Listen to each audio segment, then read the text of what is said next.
In this podcast, I'm joined by JJ and Chris Dukart, and we talk about the transition from rut into the post-rut phase. We talk about there's still hope out there. There's new bucks that are moving around, covering a lot of ground, looking for those last does. We cover sanctuaries, what they are and why they're important this time of year, and just talk about a hunt that Chris has tonight. Hopefully he shoots a big buck. The Deer Society podcast is brought to you by Illusion Hunting Systems, Onyx Hunt, Reveal Cellular Cameras, 10-Point Crossbows, Prime Archery, Loophole Optics, G5 Broadheads, Osseo Gear, Raw Frozen Scents, and HHA. Well, here we are approaching December and we are rocking through the season. Thanksgiving is here and man, it seems like we've blinked our eyes and the season is 3/4 of the way gone already. Some of us have shot bucks, some of us haven't. JJ, you've punched a tag already this year. Chris, got that tag burning in your pocket. You're going out tonight, right? Yep, still grinding. I'm still grinding too. I've been busy filming a lot. Actually, not even hunting that much. Filmed my wife a couple times here, but have not been out that much. Kind of been a weird last few days here. So we're going to talk about just kind of what we've seen, what's going on in the deer woods, and just some updates where we're at in the season here and what's to come. So, Chris, I'll kind of kick it your way first because I know that you are hunting tonight. What's that look like?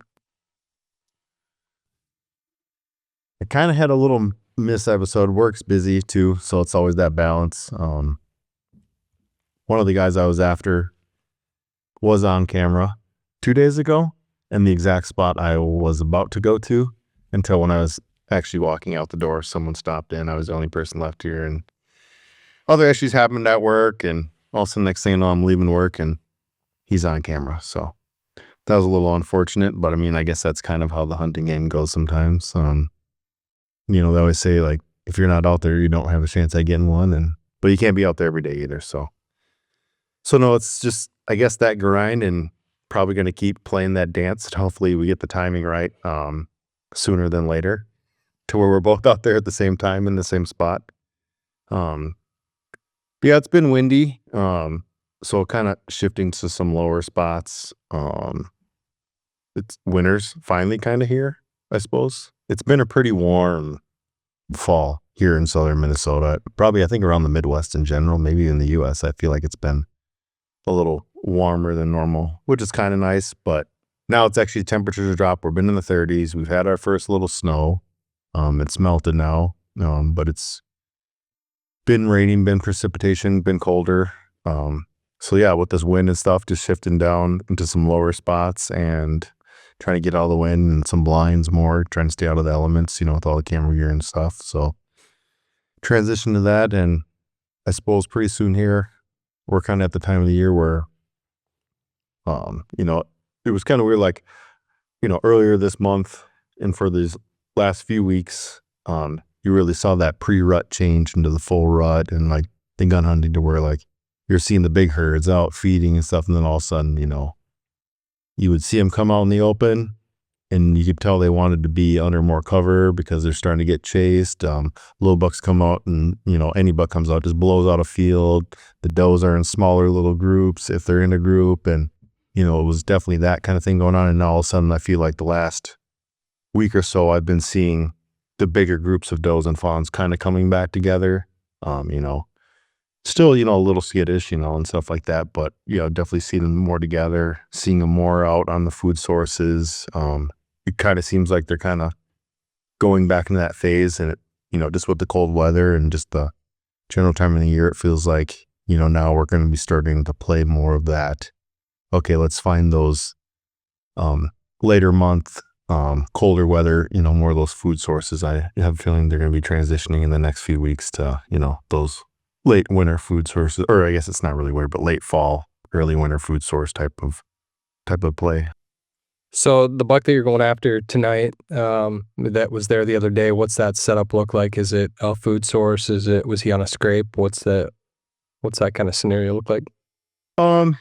I think the bucks are still kind of, searching a little bit. There was a couple smaller bucks that came into this plot, he followed in after him, and you could see him kind of like, pushing him off on the camera. They were on a food source, but then there was also a scrape right there too. So it's kind of like a little dual thing, probably checking it out for some does on that food source, I guess. Seeing some little bucks and some does and kind of pushing them off.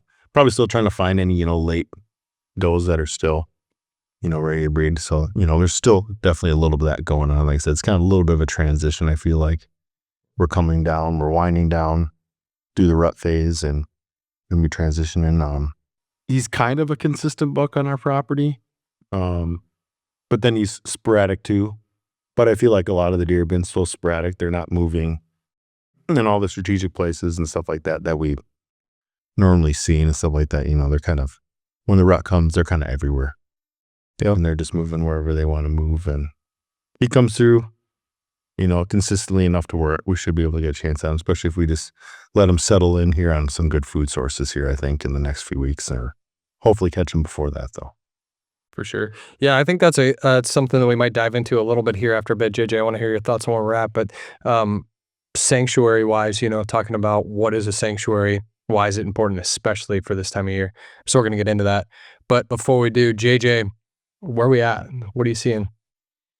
Yeah, I think Chris nailed it. We're kind of in that transition between, you call it post-rut, some seeking here still, but also transitioning into food. We got a lot of cold weather coming in.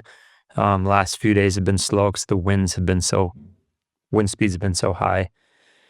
Actually, I thought about hunting last night, and that winds were just ripping too much to where I wanted to go, and just I didn't like the odds. So I figured I'd just take a break, see if anything moved on camera. It seemed real slow. I think today's going to open up a little bit. We got a little mist this morning, or maybe it was snow. I'm not sure why the ground was so wet when I woke up. If it's snow or Still misty. There's or rain. Moisture. Yeah, a lot of moisture in the air. Yeah. But a lot of bucks on camera this morning, and I think with that wind down at 8-9 miles an hour tonight, it's going to be good. And then heading into the weekend now, we got gun season, the second gun season kicking in Saturday. So we've already had 9 days? 9 days on the season A, which is a lot of pressure. A lot of bucks died, a lot of deer died in general, which is good. You got to keep that population in check. But yeah, a little bit of chasing still. Still seeing some bucks hitting scrapes, watching them spar, fight. Rattling still a big factor. If you get the black rex out in the right scenario, that can be effective. Got some cool videos of some bucks fighting the other day. Good sized deer, like 3-year-old bucks. So that's still going to be an effective tactic. And just trying to catch them. I think they're going to start going to these food sources more, but the bucks will be going there more for the does. The does are starting to go there more for the food. So that's where the transition starts to play into that late season food. We don't have any snow on the ground, so that's really any type of food right now. It could be beans, cut corn.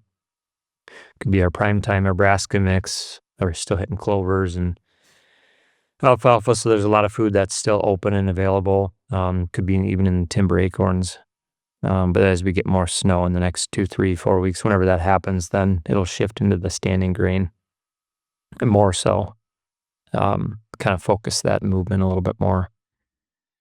Still got a couple big bucks on camera showing up, sporadic, chasing hot does, kind of where if you can get where the doe is, that's the hard part. You don't know which does are hot and where those bucks are on them. They've been on them for 2, 3 days in a row, and then you see them again for a day, hitting all the cameras, all the scrapes, trying to find another buck, find another hot doe, and then they're locked down for another couple days. So it's the grind. This is where the grind happens the most. Yeah, for sure. It's interesting. So I've been kind of all over here the last week or two, and like we were just down in Missouri, and yesterday morning I filmed one get shot, and that was exactly it. Like we hadn't seen a lot in this one area, and then boom, hot doe came in there, and it was like bucks everywhere, and a big one, and boom, we shot him. But it seems like, and there's been some guys that have been filming down in Kansas and stuff too. Like it's kicking pretty good down there. I think their rut happens a little later than ours does. So we're kind of ahead of them up here where we've moved into that post-rut phase. They're still kind of in that, I don't want to say peak, but in that rut phase for sure. Like a lot of chasing going on, a lot of breeding of does. Yesterday morning in Missouri, I filmed a buck breed a doe. But yeah, just depending on where you are, we're in that kind of rut phase, and then up here transitioning into that post-rut phase. So there are still does that are going to be coming in. Still bucks are going to be searching a little bit. food sources are going to be great to really focus on here in the upcoming weeks, because I think you nailed it with, those does, that's where they want to go. The bucks, they're still got that interest there, so they're going to be going there too. But I think that, from a Deer Society team standpoint, there's been a lot of bucks hitting the ground. It seems like every day now across kind of the country, we've been having guys text and, send pictures of big bucks. I know Whitetail Edge, those guys have been on fire. Dan Kaufman, his son shot a great buck. That was a super cool deer. Clayton down in Kansas, Kenny Jones shot one. So, lots of big bucks that kind of fallen here recently. So the action has been good. It seems like on our cameras here, just collectively, it's been a little slow. Obviously, I think there's been high winds and kind of crappy weather all over, but bucks are still hitting the ground, and I think you still have great opportunities to be out there in the woods. You just got to think about what that strategy is. Seems like that middle of the day is still a good time for bucks to be cruising. I think through this next week, through Thanksgiving, it's always been a good time, unless the weather's just wicked cold to where they're forced to go to food and we got deep snow and stuff. It seems like a pretty good post-rut window here we got coming up. Should be in the 20s, 30s, maybe 40s for a high. So cold weather, but not a lot of snow on the ground that I've seen in the forecast. So should have a couple 7-10 days of post-rut and then late season doe harvest, and hopefully big bucks are down by then. Well, historically, it seems like you guys have had pretty good luck during this week. I was just thinking about that this morning. Like this week or this time period, these 10 days around Thanksgiving, I feel like you guys have had some pretty good success during this time, even with the gun season on. Yeah, I had some good success in Wisconsin. I know the 16th, when that date went by, I was like, well, I've had some pretty good hunts on the 16th, shot some good deer, but then we've had, Skyscraper and Little Splitter and some other bucks that we shot in this post-rut phase, so it gives you a little bit of hope. When you're not seeing much, you're like, well, that was a slow year back in, 2020, but then all of a sudden the big one shows up and season's over, so it can happen quick. Yeah, like you the other day, if you got out, because we were on the phone and you said, should I try to get out here after work? I'm like, yeah, even if you can get out for an hour and a half, like that's all you need. It's an easy in, easy out, like spot. Yeah. And sure enough, the buck shows up with an hour left. So it's not like you need, if you can sit all day, obviously that's great. But if you can just get a couple hours here and there, like take advantage of it if it's not going to blow up a bedding area or ruin the spot. Yeah, depending on the area. Like this one's like somewhere where you can get in off of like a high traffic area. It's not far off of it. Park, walk right in. It's pretty secluded and not walking through anything that's like, major deer traffic area. You're literally walking through high traffic people area for the most part. So yeah, situations like that, yeah, you can definitely get out. You can get away with getting out there a little later for sure. Kind of along that lines too. Now this he was a winter kill, 2 years ago, Peyton? Mm-hmm. But this is kind of the time where there was a few years in a row where we knew he was out there. We'd see him, every year. But we wouldn't see him till about this time every year. Like this would kind of be when we'd almost get one of our first glimpses of him. And then he would just be here all the way into the spring. So, I mean, there's always that possibility too of having some different deer like that just move in the area that you haven't seen for a while. But potentially, some hope out there, I guess, maybe just living off a little bit of a prayer. Yeah. Yeah, that's a great point. And that's this time of year, JJ, I know you just had another buck show up that you've been kind of waiting to see, and showed up this time of year last year.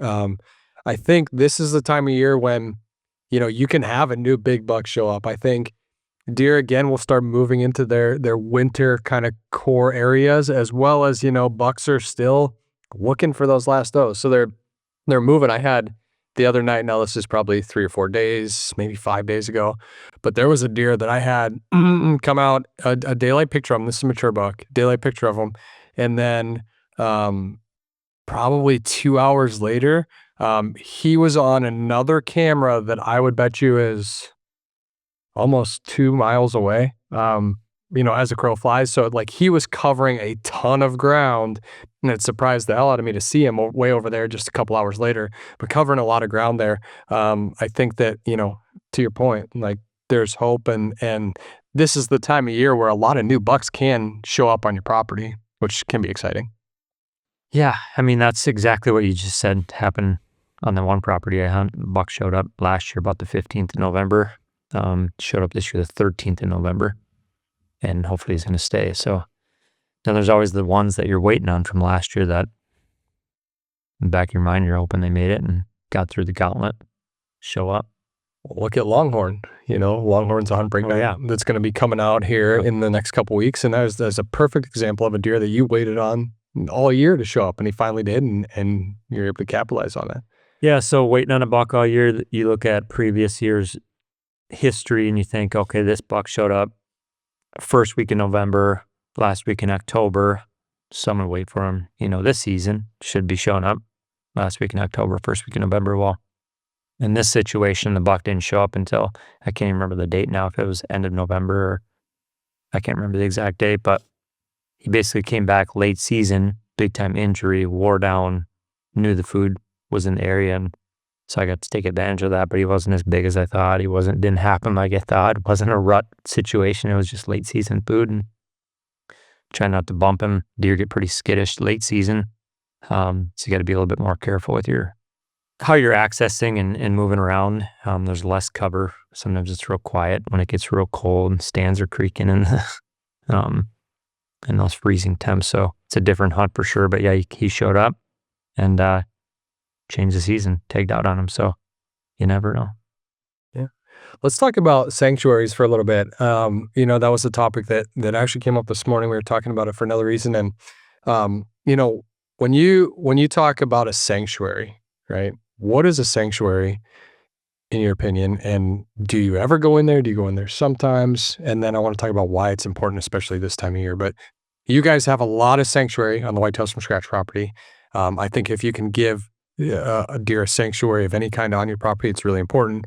But can you talk about what a sanctuary means to you, and do you ever go in there?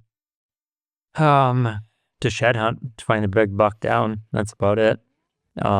Yeah, we have to have a big sanctuary just because a lot of other people don't really use that strategy around us. So there's not a lot of bucks really surviving past 2-3 years old on other properties. So if we're not holding them with a sanctuary, then really nobody else in the area is, other than a couple good areas where other people understand that sanctuary concept too. So I'd say sanctuary is a spot where you really just never go in there. I mean, that's us. Our strategy is we don't go in there pretty much all year unless you're shed hunting.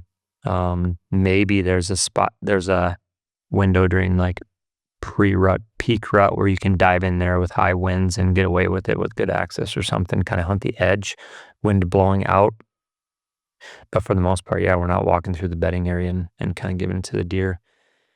Even if that means like there's certain times where we're trying to check trail cameras or fill a water hole or something. It's almost like there's this invisible line where you just know, like, I'm not going there. Like I can see right in there in the woods, but I'm not going to step foot in there in the woods because it seems like once you step foot in there, then the deer, because they're watching you, they can see you work the edges and drive around. It's that moment you start to walk in where things change. Like we've had situations where we're just driving the trails and going around the perimeters and you don't know the deer are watching you, but the second you start to walk in a little bit, the woods just blows up. So they know. And I think just giving them that confidence that you're not entering that area ever is huge. And I think they know that. I think they find those spots. That's my opinion. Mm-hmm. Yep. Chris, what do you think about the sanctuary thing? Why this time of year, especially too, is it so important to have a sanctuary? Do you think that is one of the reasons that you guys hold some of the deer that you hold this time of year and have had so much success this time of year?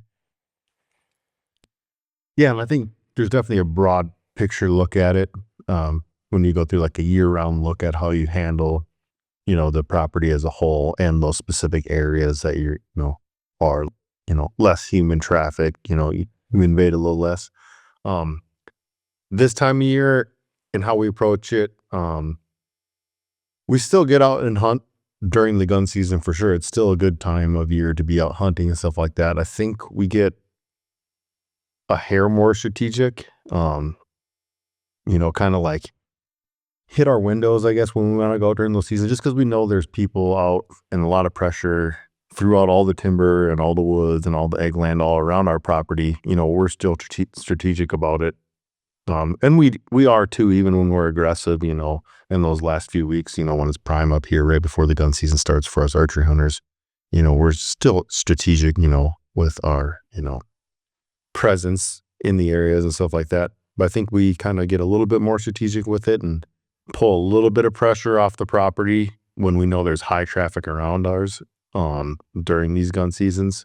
Just kind of like allows, I think, the deer to have some areas where they can get a little breathing room. And I think they can build up some of that trust, like, okay, we're smelling humans or their presence over here, or, there's gunshots or we're getting pressure. And I think the more time they get with the low pressure of like human presence or gunshots in our specific, property and areas we give them, just that little bit more comfortability and, ease of, potentially daylighting or just using the property more often. It's still tricky. Ruts, they're not always staying clear regardless. So there's definitely still, they're still going to be running around and exposing themselves. But, that's just kind of, I think, more of like during this time of year, how we use that sanctuary. And like I said, during the hunting season, I mean, we're not going in any of those core areas really, period, before gun season, during gun season, after gun season, like just the main archery hunting season, we're not aggressive in those areas just in general. But yeah, pull a little pressure off, still hunting, still getting out there. It's still a good time of year to be out there and stand, even if you got to put the blaze orange on. So yeah, I think that's just one way we kind of treat it in season.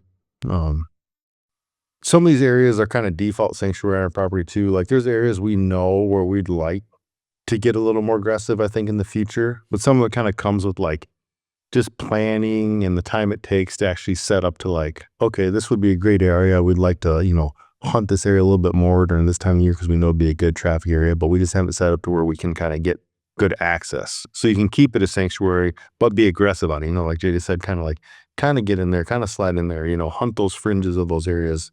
But, we'd like to set those areas up too, to where you can get in there and get out of there more strategic and, still keep it more sanctuary, like not put a big presence on that. And, that just comes with time, learning the property and getting it set up to where you can be a little more aggressive in those areas without, while still keeping it, I suppose, like more sanctuary type, Yeah, for sure. And I think, those are all good points. I think that people have a loose idea of sanctuary. I think a lot of people will say they have a sanctuary, but then it's hard. Like it takes a lot of patience sometimes when you have a sanctuary area like that and the deer are in there and you're like, man, I want to push the limit. I want to get in there. I think if I get in this spot, I can kill that buck. And you have to really, I think, take a step back, look at the big picture and understand that, like, if you get the right windows and you hunt those edges and you let those deer come to you in those situations, like that's going to benefit you more in the long run than jumping into those sanctuaries, especially this time of year. And I do 100% think that's why you guys have been so successful out there on the Whitetails from Scratch farm, especially this time, is because those deer, they feel comfortable there. You never go in there. Yeah, could you push the limits and go in there? Yeah, sure. But how many, are you successful? Maybe. But like how many of those deer are you going to push out? Like there's so much pressure now. It takes a lot of patience to, know that there's deer in there and not go right in there and let them kind of come to you. That can be hard sometimes. So I don't think there's a written rule on sanctuaries, but I do think that they can be super beneficial if you can stay patient and give your deer a break, especially this time of year. Like don't go walking through your property when, on Saturday of gun season and, push all the deer to your neighbors if that's not what you want to do, right? So maybe that's what you want to do. Maybe if your neighbor's your buddy, that's a good neighbor. It's a good neighbor. And I would say too, we're specifically talking about sanctuary. We're specifically talking about a chunk of land that we own. It's our core hunting piece here locally. It's, we design and make it that way. There's also other pieces and properties too, then situations where a lot of people are probably in where they're not our core hunting properties. We still hunt them. We have access to them. They're not hugely managed. And I think those places, you probably can be more aggressive or like, it makes more sense to be more aggressive on those places and stuff like that. I know you have your properties like that too. And yeah, we have some other ones that JJ and I like to go on. And yeah, so it's not like that's the only way you can hunt and you can't ever get aggressive. I think it's just how we treat this specific property versus maybe some other ones that we don't own and spend as much management time and stuff like that. Or Yeah, I mean, that's a great point. I look at it makes me think of Jonah. Jonah's been out and he's been hunting some public stuff, and his strategy is completely different. Like, he's diving in, like, he's even doing some like kind of outside of the box scouting, and really diving, trying to get in these deer's core bedroom because it's public land and he's only got a few days to be out there. So I think that all, these theories and all these concepts that we talk about, they're all relative, right? So yeah, I guess you just kind of have to understand your property, understand the time of year, and all of the variables and elements that go into it. That's the beauty, the struggle, the everything about hunting is there's not like one size fits all. And hey, if you read this book, like, you're gonna go kill a big buck. Everyone's different. That's what makes it fun. Yeah, everybody, I mean, you got your own goals, what you want to do. I mean, yeah, like if it's a public land spot, obviously you're not probably thinking about the future of the spot, Right. unless that's somewhere you go every single year, and then maybe you are. But yeah, you're just going there for that short-term hunt. So totally different tactic, and there's everything in between, from fully managed sanctuary to no sanctuary at all, and everything in between. So it's kind of just what's your goal, what you're trying to shoot, what you're trying to get out of it, how much time do you have, long-term, short-term. Yeah. Do your best. That's all you can do. Well, lots of stuff going on right now. Deer are obviously transitioning right now. Chris, hopefully, our next podcast, you're talking about the story from tonight of your big buck. And we'll also, I imagine, be talking about strategy moving into the late season after Post-Rut. So what we're doing with our cameras, what the focuses will be, and how we're gearing up for that kind of last final late season push, because you can be really successful there too. So appreciate everybody listening, tuning in. Chris, good luck tonight. You guys out there in the woods, no matter where you are, get out there. Good luck. There's still hope. There's new bucks moving in, and the rut's still kicking in some places. So take advantage of it. If you want to learn more about just being more successful, whether it's calling, hunting, wind direction, all these different things, self-filming, there's a great series out there if you haven't caught it yet, The Art of Deer Hunting, on the Deer Society YouTube platform. Tons of really cool, real scenario information there. Hunt breakdowns are still rolling out. We got a handful left, and some really good ones coming up, especially pertaining to the time of year. So check that out. If you're watching on YouTube, make sure you subscribe. We appreciate it. Send us a message, your success pics on social media, and we'll catch you next time. The Deer Society podcast is brought to you by Illusion Hunting Systems, Onyx Hunt, Reveal Cellular Cameras, 10-Point Crossbows, Prime Archery, Loophole Optics, G5 Broadheads, Osseo Gear, Raw Frozen Scents, and HHA.